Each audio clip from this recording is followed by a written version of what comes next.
दिवाली या धनतेरस पे हमने 2 लाख का लेवल भी क्रॉस कर, तो ऐसा लग रहा था कि ये साल का जो 1.5-2 महीना बच गया है, इसमें एक सस्ती चांदी मिल सकती थी। फेड ने रेट कट की पॉसिबिलिटी बढ़ा दी है कि दिसंबर में रेट कट होगा। नवंबर का जो डेटा निकल कर आया है उसमें पता चलता है कि ईटीएफ में फिर से बाइंग आ गई है।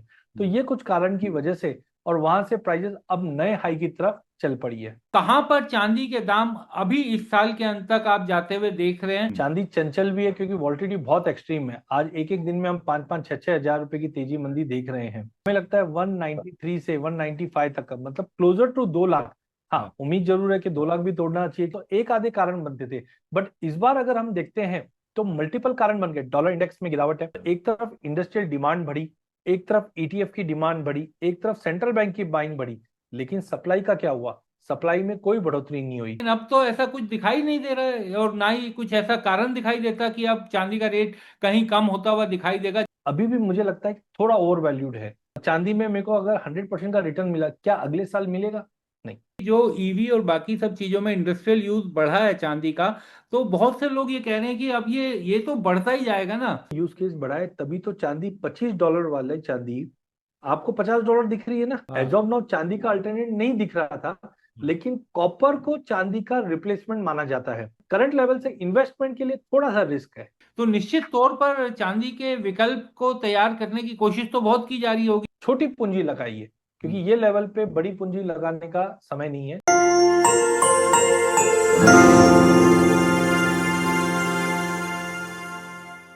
नमस्कार, मैं हूं विक्रांत यादव और आप देख रहे हैं आपका अपना चैनल द स्वतंत्र। हमारे साथ जुड़े हैं मार्केट एक्सपर्ट अजय केडिया जी। और अजय जी से आज अनुरोध किया कि चांदी के दाम लगातार जो बढ़ते हुए दिखाई दे रहे हैं, बुलिश बनी हुई है चांदी, उसको लेकर चर्चा की जाए। अनुरोध किया कि अजय जी आए, बताएं कि क्या इसके कारण नजर आते हैं। अजय सर, बहुत बहुत स्वागत है आपका। बहुत बहुत धन्यवाद विक्रांत जी, मुझे चांदी के साथ फिर से याद करने के लिए। अजय सर, ये जो चांदी में अचानक से इतनी बुलिश दिखाई दे रही है, क्या इसके कारण है और क्या लोगों को बताना चाहेंगे इस मुद्दे पर? देखिए विक्रांत जी, ये लिटरली हमारे लिए भी बहुत सरप्राइज है। हाँ। ज्यादा नहीं है बट थोड़ा जरूर है, बिकॉज जब हमने ये साल स्टार्ट किया था, इनफैक्ट पिछले दिवाली पे जब हमने रिपोर्ट निकाली थी, तब हमने एक व्यू रखा था कि चांदी 1.5 लाख तक जा सकती है। हाँ। 1.30 मतलब कंफर्टेबल, और 1.50 मैक्सिमम, ये लेवल्स के लिए हम लोग प्ले कर रहे थे। हाँ। बट अब हम देख रहे हैं कि प्राइजेस 1.80 का लेवल फ्यूचर पे, और दिवाली या धनतेरस पे हमने 2 लाख का लेवल भी क्रॉस कर दिया। इनफैक्ट जो धनतेरस पे हाई लगा था उसके बाद तो 18% का फॉल भी आ गया था। तो हाँ। ऐसा लग रहा था कि ये साल का जो 1.5-2 महीना बच गया है, इसमें एक सस्ती चांदी मिल सकती थी, बट ऐसा हुआ नहीं। जिस ढंग से फेड ने रेट कट की पॉसिबिलिटी बढ़ा दी है कि दिसंबर में रेट कट होगा।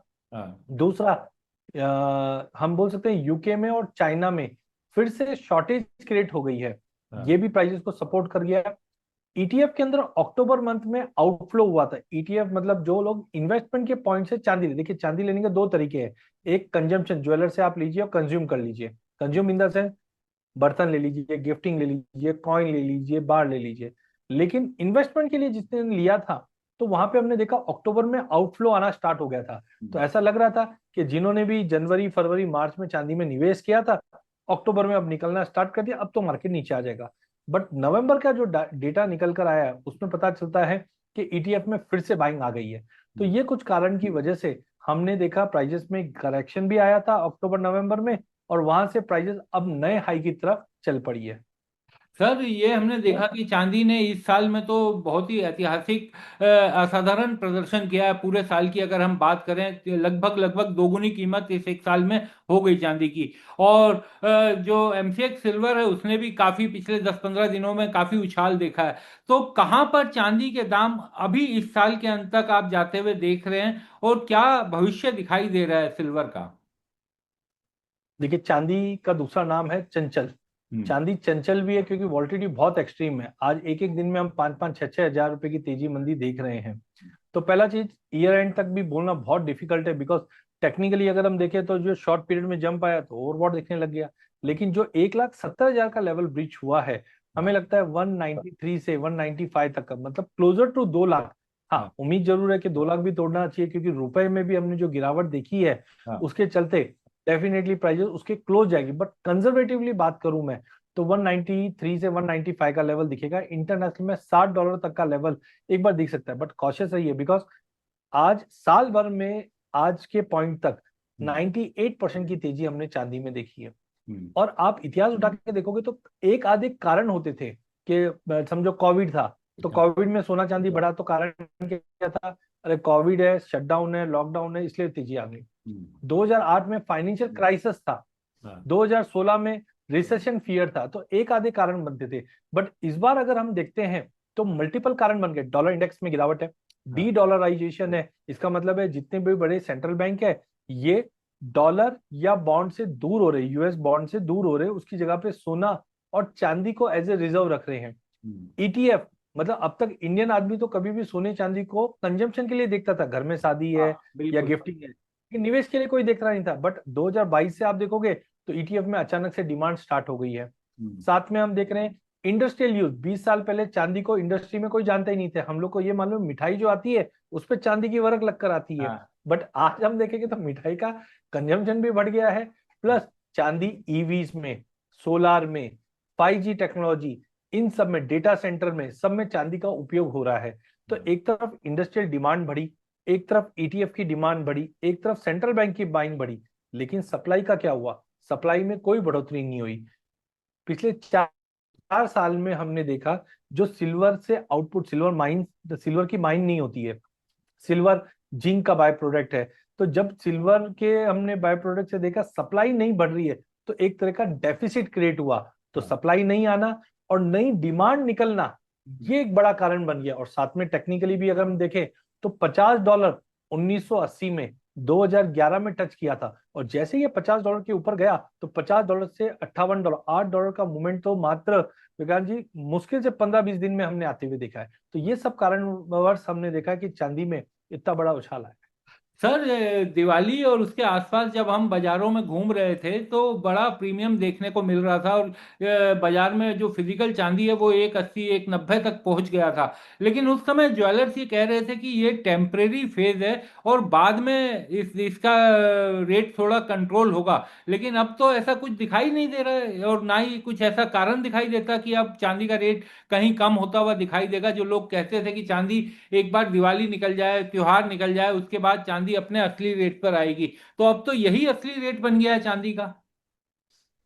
देखिए, सोना और चांदी ऐसे हैं कि हर साल जब भी तेजी आती है तो अपना एक नया बेस बना देता है। जैसे कोविड से पहले का ध्यान है आपको, सोने का भाव 28,000 29,000 चलता था। कोविड के समय में एक शॉर्ट, मतलब जिस दिन से इक्विटी टूटा, डर का माहौल था, तो सोने में तेजी आई और 11 अगस्त 2020 को 56,000 का हाई मार दिया। तो आप देखो 28 से 56,000, बट वापस 28 नहीं आया। तब हमने देखा 40-45 का एक घर बन गया था। तो सिमिलरली चांदी में भी हम देखते हैं कोविड से पहले 32,000 तक नीचे मारी थी, बट अब 32 का 60 हो गया, 60 का 120 हो गया। हाँ, ये जरूर है कि इस बार धनतेरस के बाद चांदी में 18% का फॉल आया, हाई से लो तक।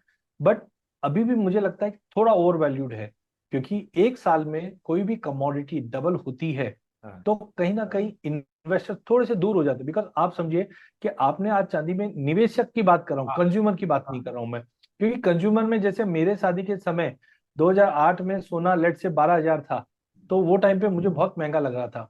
लेकिन हुआ क्या, आज जब मैं देखता हूँ 20 साल बाद, तो मुझे लगता है अरे वो तो बहुत टाइम पे बहुत सस्ता था। तो सिमिलरली जब आप कंजम्पशन करते हैं शादी ब्याह में, गिफ्टिंग में, तो आप 2 5 10 साल बाद देखते हो तो आपको हमेशा सस्ता ही दिखना है। लेकिन कमिंग बैक, अगर हम इन्वेस्टमेंट के पॉइंट ऑफ व्यू देखते हैं तो ये साल मुझे सोने में, चांदी में मेरे को अगर 100% का रिटर्न मिला, क्या अगले साल मिलेगा? नहीं। हाँ, कितना भी बड़ा इवेंट हो, लेकिन सोने चांदी में जनरली हम देखते हैं 18-20% तक का ही मूवमेंट होता है। तो अब एक्स्ट्रॉर्डनरी 4 साल का खाना मुझे एक साल में ही मिल गया, तो हो सकता है अगले साल 2 साल थोड़ा भूखा भी रहना पड़ेगा। मतलब जो फैक्टर्स एक साथ आ चुके हैं वो अब डाइजेस्ट होंगे। हाँ, लेकिन अभी जो चीज मैं आपको बोल रहा हूँ, काफी लोगों को ऐसा लगेगा अरे नहीं यार, 3 साल से तो तेजी आ रही थी तो अब ऐसे ही चलेगा। नहीं, आप 2011 में जाइए, 2011 में भी जब तेजी बनी थी तब $50 का लेवल बना था, और तब ऐसी ही हवा बन रही थी। इनफैक्ट मैं भी उस चीज में था, तो हमें भी ऐसा लग रहा था अब तो ₹1,00,000 तो कल परसों ही हो जाएगा। बट अचानक से चीजें चेंज होती है। 1980 में भी चांदी ने $50 मारा था, और वहां से भी प्राइजेस में गिरावट आ गया। तो मेरा मानना है, देखिए कोई भी कमोडिटी में अगर 100% की गेन आ जाता है ना, उसके बाद ठहरना हमें देखना चाहिए। एक लास्ट उदाहरण दूंगा समझने के लिए ये चीज को। हम पार्टीज में जाते हैं, बुफे लगा है और वहां पे रसगुल्ला दिख गया। अब रसगुल्ले होते तो है 50, बट खाना कितना है वो हमारे ऊपर है। हमें एक खाना है या दो खाना है। तो मुझे अगर दो अच्छा लगता है तो मैं दो खाऊंगा और चुपचाप बैठूंगा, क्योंकि मुझे मालूम है 50 खा लूंगा तो मेरे लिए मेरे शरीर के लिए अच्छा नहीं है। तो सिमिलरली आज चांदी में आप इतिहास उठा के देख लीजिए, सालाना अगर 12, 15, 18% का गेन मिलता है, क्योंकि सोना और चांदी इन्फ्लेशन हैज कमोडिटी है। इन्फ्लेशन होता कितना है? 6%, 7%। अब 7% के ऊपर और 7% का रिटर्न ले लीजिए आप, क्योंकि कोई भी असेट क्लास का इनहेरिटेंट एक वैल्यू होता है। जैसे एफडी में 6-7% मिलता है, प्रॉपर्टी में भी हम देखते हैं 5-6% तो मिलता ही मिलता है। तो जब इसको ऐड करते हो तो 12-15% मिलता है, बहुत अच्छा है। लेकिन साल भर में 100% मिलना, तो यहाँ पे रसगुल्ला आपको दो ही खाना है। इसके लिए मैं अभी भी सबको यही बोलता हूँ, घर में शादी ब्याह गिफ्टिंग है तो आज ही सोना चांदी लो और गिफ्ट कर लो या हाँ, कंज्यूम कर लो। हाँ, लेकिन निवेश के लिए 100% बढ़ने के बाद आज आप पूछ रहे हैं कि मैं और बाय करूं, तो मेरा जवाब है नहीं। यहाँ पे ठीक है, लिया थोड़ा बढ़ा कम हुआ वो मजा अलग है। लेकिन अगर आप लंबे समय के लिए देख रहे हो, थोड़ा वेट कीजिए या एसआईपी द्वारा बाय कीजिए। एसआईपी द्वारा बाय करने से बेनिफिट ये होता है, मैं ये नहीं बोल रहा हूँ आप म्यूचुअल फंड में ले लीजिए, फिजिकल में भी एसआईपी होती है। आप अपने ज्वेलर के पास जाइए, आपको 1 किलो चांदी लेनी है ना, आज आप क्या कीजिए, 1 किलो की जगह पे 100 ग्राम आज ले लीजिए, हम्म, अगले महीने 100 ग्राम ले ली, तो अगले 10 महीने में क्या होगा? भाव में तेजी भी दिखेगी, भाव में गिरावट भी दिखेगा। बट ये डिसिप्लिन की वजह से आज जो 1,80,000 दिख रहा है, हो सकता है आपका एवरेज 1,40 या 1,30 आ जाएगा। तो इस तरीके से हम निवेशक कर सकते हैं इसमें। लेकिन सर एक और चीज मैं थोड़ा सा समझना चाहूंगा, क्योंकि जो ईवी और बाकी सब चीजों में इंडस्ट्रियल यूज बढ़ा है चांदी का, तो बहुत से लोग ये कह रहे हैं कि अब ये तो बढ़ता ही जाएगा ना, क्योंकि तमाम चीजें यूज कर रही हैं चांदी को, तो इसका तो उपयोग बढ़ेगा ही। तो चांदी की मांग तो बढ़ी रहेगी, और चांदी जैसा कि माइनिंग उसकी होती नहीं है तो वो एक लिमिटेड है हमारे पास। तो इसकी मांग रेट ना बढ़ने का क्या क्या क्या कारण लगता है, यानी कि क्या इसके पीछे की सोच है? नहीं बिल्कुल, जो देखो आज जो तेजी आई उसका कारण क्या है? हम्म। आज 20 साल पहले कोई इंडस्ट्री यूज नहीं था। एक चीज मुझे याद आ रही 20 साल पहले, कि कोडक के कैमरे हुआ करते थे, हाँ, फोटो हाँ, खींचते थे, रील निकाल के उसको धोते थे, उसमें सिल्वर का यूज होता था, हाँ। जो सिल्वर आयोडाइज करके देता था। हम्म, बाकी मुझे नहीं लगता इंडस्ट्री में पहले कभी चांदी यूज होती थी। हम्म, बट 5 सालों में डेटा सेंटर, हम्म, आज जितने भी डेटा सेंटर में conduct silver as a good conductor use हो रही है, 5G ईवी सोलार इन सब में, तो एकाएक ये यूज केस बढ़ा है। अरे सर, ये यूज केस बढ़ा है तभी तो चांदी $25 वाले चांदी आपको $50 दिख रही है ना। हम्म, आज आप देखिए 5 साल में कोविड से पहले या कोविड के ड्यूरेशन में भी चांदी कितनी थी? 32,000, 35,000। हम्म, आज 35 का 70 और 70 का 1,40। हाँ, तो ये बढ़ चुका है ना काफी। अच्छा, दूसरा एक चीज समझिए, एक उदाहरण देता हूं तो आपको और ज्यादा क्लियरिटी है। देखिए, अभी अगर मैं किसी को बोलूंगा भी ना, अरे देखिए मैं भी ऊपर में मानता हूं कि 70-72 डॉलर का लेवल दिखेगा। हम्म, बट एज ऑफ नाउ मुझे लगता है कि यहाँ से थोड़ा कंसर्न क्यों है, क्योंकि बहुत ज्यादा ओवर स्ट्रेच हो गया। टेक्नोलॉजी क्या करती है, सस्ती चीजों को ध्यान देती है। उदाहरण के तौर पे प्लेटिनम, आपको पता है 2008 में प्लेटिनम $2,300 का भाव था, हम्म, और आज कितना है? आज है $1,700। हम्म, और सबसे चौंकाने की बात है कि 2 साल पहले 2 साल पहले ये $650 तक आ गया था नीचे में।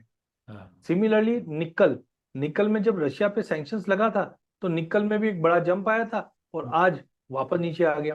कच्चा तेल, 2008 में अगर आपको ध्यान हो तो कच्चा तेल $150 का लेवल छुआ था। तब बातें हो रही थी कि 200, 250, $300 हो जाएगा। बट हम्म, हुआ क्या? मार्केट हुआ। तो मुझे लगता है कि यस, चांदी का कंजप्शन इंडस्ट्री में बढ़ा है। लेकिन अगर जो चांदी मुझे $25 में मिल रही थी और मैं उसी का इंडस्ट्री यूज कर रहा था, अब वो रॉ मटेरियल मेरा $50, $60 में बन रहा है, तो मैं डेफिनेटली अल्टरनेट ढूंढूंगा। हाँ, एज हाँ, ऑफ नाउ चांदी का अल्टरनेट नहीं दिख रहा था, लेकिन कॉपर को चांदी का रिप्लेसमेंट माना जाता है। आप ये देखिए, 2025 के अंदर 6 महीने के अंदर कॉपर में 40% की तेजी आ गई। जो कॉपर 860-70 रुपए का था, वो आज 1,050 तक पहुंच गया। अगर आपको ध्यान हो तो वेदांता के अग्रवाल जी ने भी एक स्टेटमेंट दिया था जहां पे कहा था कि copper is a new gold. तो मुझे लगता है चांदी को रिप्लेस कर सकता है कॉपर, और कॉपर को रिप्लेस कर सकता है एल्यूमिनियम, क्योंकि एल्यूमिनियम बहुत सस्ती कमोडिटी है और बहुत इजीली अवेलेबल है। आज फ्लाइट्स, एल्यूमिनियम से बनती है, ऑटोमोबाइल में एल्यूमिनियम का यूज है, पैकेजिंग में एल्यूमिनियम, हम लोग कोल्ड ड्रिंक के कैन पकड़ते हैं वो भी एल्यूमिनियम के। तो वर्सटाइल कमोडिटी है, और हर चीज का रिप्लेसमेंट आता ही है। जैसे हमने कांच की बोतल थी, उसका रिप्लेस प्लास्टिक आ गया। तो हर टेक्नोलॉजी में जब कॉस्टली चीजें आती है तो डेफिनेटली उसका सॉल्यूशंस भी आता है। तो मुझे लगता है टाइम लगेगा थोड़ा, बट जैसे रिप्लेसमेंट आएगा चांदी वापस अपने नॉर्मल लेवल पे आएगा। देखो बढ़ेगी, इन्फ्लेशन हेज कमोडिटी तो हर साल महंगी होगी, लेकिन एक साथ डबल होना हाँ। एक रेड फ्लैग देता है। तो आवेश में मत आ जाइए, अरे ये तो बढ़ रही है, हमेशा बढ़ती रहेगी, हम ले लेंगे, ऐसा मत कीजिए। क्योंकि आज भी इक्विटी मार्केट में मुझे 90s के दिन याद आते हैं, 2000 के दिन याद आते हैं, जब इक्विटी में सर्किट लगते थे लोअर। आज 2008 में हमने क्रैश देखा था इक्विटी में, 2016 में देखा, कोविड में देखा, 2000 में देखा, Y2K जब आया था, डॉट कॉम बबल हुआ था। लेकिन आज की जो नई जनरेशन है जिन्होंने कोविड में इक्विटी मार्केट में निवेश किया है, उसने कभी भी इतना बड़ी गिरावट देखी नहीं, क्योंकि उनके हिसाब से निफ्टी में अगर 1000-1200 पॉइंट की गिरावट हो गई तो मतलब बड़ा करेक्शन हो गया। तो वैसे ही चांदी में 1980 में भी हमने $50 से 7 डॉलर तक आते हुए देखा। 2011 में भी हमने देखा चांदी में $50 से $12 तक का फॉल देखा। तो मैं ये नहीं बोल रहा हूँ कि फॉल पॉसिबल है अगर टेक्नोलॉजी शिफ्ट हो गई, हाँ। बट करंट लेवल से इन्वेस्टमेंट के लिए थोड़ा सा रिस्क है। हाँ, एक चीज आपने जो बोली वो बड़ी जरूरी भी है सर, कि हर विकल्प जब मिल जाता है तो उसके बाद असर पड़ता ही है। तो जिस तरह से एक साल में कीमत डबल हुई, तो निश्चित तौर पर चांदी के विकल्प को तैयार करने की कोशिश तो बहुत की जा रही होगी इंडस्ट्रियल यूज में, कि किस तरीके से इसे बदला जा सके। और जैसे ही वो विकल्प मिल गया, उसके बाद तो डिमांड पर काफी असर पड़ेगा उस पर। विकास जी, आपके सामने एक बड़ा उदाहरण है, हाँ। डायमंड। हाँ। डायमंड बहुत कॉस्टली था, हाँ। लैब ग्रोन डायमंड आया, क्या हुआ? हाँ। सब लोग यही बोलते थे डायमंड तो कभी टूट नहीं सकता, हाँ। बराबर। प्लेटिनम, आज इतिहास उठा के देख लो, प्लेटिनम $2300 हुआ करता था, 650 आ गया। हाँ। देखिए मेरा काम कोई ऐसा नहीं कि मैं आपको कोई डराना चाहता हूँ या हाँ। है, मैं खाली बोलूँ कभी भी एक प्रूडेंटली आप स्वॉट एनालिसिस करो। हाँ। आपको स्ट्रेंथ भी पता होनी चाहिए, वीकनेस भी पता होनी चाहिए। हाँ। तो मेरा मानना है कि देखो 100% बढ़ने के बाद आवेश में आके चढ़कर हम बाय कर ले। वो एक बचपन में हमने कहानी सुनी थी, दूरदर्शन पे आती थी, तीन दोस्तों की। हाँ। तीन दोस्त जंगल में जाते हैं, एक को कॉपर के बर्तन मिलते हैं, चार दोस्त होते हैं मेरे ख्याल से। हाँ। दूसरे को चांदी के बर्तन मिलते हैं, तीसरे को सोने के मिलते हैं, चौथा बोलता है यार मेरे को तो हीरे मोती के ही बर्तन मिलेंगे। हाँ। और वो लालच में आगे जाता है और उसको कांटों का ताज मिल जाता है, और उसमें बोलता है देख ये तेरे को इसलिए मिला क्योंकि तूने लालच ज्यादा की। तो हाँ। मुझे लगता है देखिए सोना चांदी सदा के लिए है, हमेशा लॉन्ग टर्म में बढ़ेगा। बट कभी भी आप समझिए जब लॉन्ग टर्म की बात होती है तो 5-10 साल होती है। तो हाँ। आज अगर आप सोने चांदी में निवेश कर रहे हो, अगेन वर्ड है निवेश कर रहे हो, तो आपका होराइजन 2-3 साल का लेके चलना। ऐसा मत सोचना कि यार 6 महीने के अंदर यार डबल हो गया, 20% मिल गया तो मेरा नेक्स्ट 6 महीने में ऐसा ही मूव रहेगा। नहीं, थोड़ा सा कॉशियस हो जाइए, ये टाइम पे थोड़ा कॉस्टली है। हाँ। हाँ, 10-15-20% का करेक्शन आ जाए, या एक टाइम करेक्शन, जैसे पानी के ग्लास में एक मिट्टी चम्मच डाल दीजिए हाँ। और उसको मिला दीजिए, आप कितना भी छानो वो पानी मल बैठा ही रहेगा। हाँ। लेकिन उस पानी के ग्लास को अगर आप घंटा 2 घंटा साइड में रख दोगे तो मिट्टी नीचे बैठ जाएगी। तो अभी जो हवा बना हुआ है, डोनाल्ड ट्रम्प ने क्रिटिकल मेटल की लिस्ट में चांदी को डाल दिया, हाँ। सेंट्रल बैंक चांदी बाय कर रही है, ईटीएफ बाय कर रही है, माल नहीं आ रहा है। तो ये सब अभी का अभी एक साथ आने की वजह से ये तेजी बनी है। हाँ। अब सपोज करो कि सप्लाई बढ़ जाए, हाँ। क्योंकि जब भाव बढ़ रहा है तो सप्लाई भी बढ़ेगी, या हाँ। ओल्ड गोल्ड जैसे मार्केट में आता है, ओल्ड चांदी मार्केट में आ रही है, या चांदी का अल्टरनेट्स आने लग गए हैं, तो ऐसा कुछ भी होगा तो मार्केट थोड़ा सा कॉशियस भी हो जाता है। तो आवेश में आके निवेश ना करें। बोलते हैं जैसे कुछ एक्सचेंज के प्रोवर्ब भी है कि सोच कर समझ कर निवेश करें। तो हाँ। मेरा मानना है कि हाँ, छोटा मोटा मूवमेंट आता रहेगा। आपने अभी 180 पे लिया, 2 लाख पे निकल गए, लेकिन छोटी पूंजी लगाइए, क्योंकि ये लेवल पे बड़ी पूंजी लगाने का समय नहीं है। और मेरा मानना है कि कमोडिटी सुपर साइकिल में सोने चांदी अब एक ठहराव पे आ जाएगा। हाँ, हाँ। बेस मेटल चलेंगे क्योंकि अब इंडस्ट्री चलेगी, तो इंडस्ट्री में कॉपर का कंजम्पशन बढ़ेगा, तो बाकी एवेन्यूज भी है, उस हाँ। पे आपको अभी नजर रखना चाहिए। बहुत बहुत शुक्रिया सर। और ये आपने, क्योंकि इस समय लोगों को यही लग रहा है कि वो जानना चाहते हैं कि जिस तरह से चांदी के दाम बढ़े हैं क्या उसकी रफ्तार रहेगी, तो आपने एकदम क्लियर तस्वीर दिखा दी है। बाकी अब लोगों की इच्छा, वो अपने मन मुताबिक, अपनी इच्छा के मुताबिक निवेश करें। अजय सर, बहुत बहुत बिल्कुल शुक्रिया। विकांत जी, मैं हाँ। मैं यही बताना चाहता था एक कि जैसे मैंने भी बताया तो मेरी कोई पोजीशन नहीं है इसके हाँ। अंदर, एक डिस्क्लेमर के पॉइंट ऑफ व्यू से। जी। अगर आप भी कोई निवेश करते हैं तो हाँ। सेबी रजिस्टर्ड फाइनेंशियल एडवाइजर से सलाह लेकर ही कीजिए। बिकॉज क्या होता है, जब हम फोमो बनता है ना, तो हाँ। सब उसी आवेश में आ जाते हैं। तो हाँ सेबी बिल्कुल। रजिस्टर्ड जो आपके फाइनेंशियल एडवाइजर है, हाँ। उनसे सलाह लेकर करेंगे तो वो ज्यादा आपकी मदद कर सकेंगे। और कई बार वो जो फोमो होता है ना सर, वो आपका बड़ा नुकसान कर देता है हर व्यक्ति का। हाँ। बिल्कुल बिल्कुल बिल्कुल। शुक्रिया अजय सर आपका जुड़ने के लिए और बातचीत बहुत करने बहुत के लिए, धन्यवाद। बहुत बहुत शुक्रिया।